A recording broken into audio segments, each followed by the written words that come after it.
I'm gonna wax poetic about my favorite coach in the NFL, Andy Reid.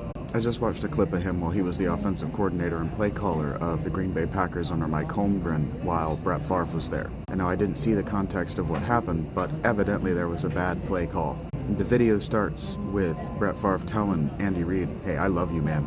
And Andy going, "Yeah, well, let's see how much you love me after I get my butt chewed out for what you just did." And now what I'm talking to you about is in the context of leadership and how to be a good leader and what good leadership looks like.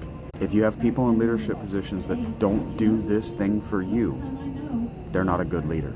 Mike Holmgren's pissed off about whatever happened. Whatever that play was, it was a screen, I guess, from the context, but he wasn't happy about it. And so he goes over to Brett Favre, and Andy Reid's standing there, and he says, "What the was that?" And Andy Reid gets between Mike Holmgren, head coach, and Brett Favre, quarterback, and he says, "That was me." And Holmgren goes, "Why was it you?" And Andy Reid goes, "That was me. It was me. It was me. That was on me." Until Mike Holmgren forgets that Brett Favre is there. And he goes, "Well, why was it you? Why did that happen?" And he says, "I called in the wrong play."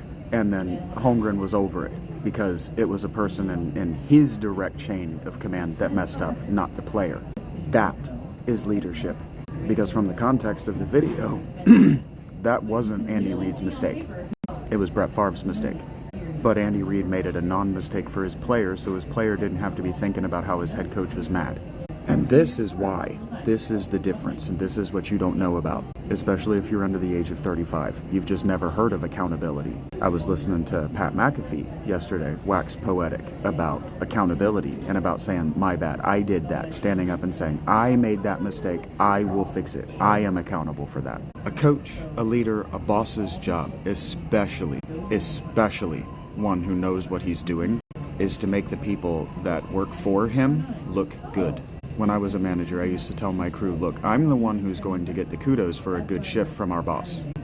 But if you make me look good, I'm going to say that I had nothing to do with it, that it was all you." And see, I can know that my bosses weren't good because they believed me. They believed me when I would say, "Oh, no, that wasn't me. That was X, Y, and Z. That was Jim and Tommy and Susan," because they busted their ass to get X, Y, and Z done.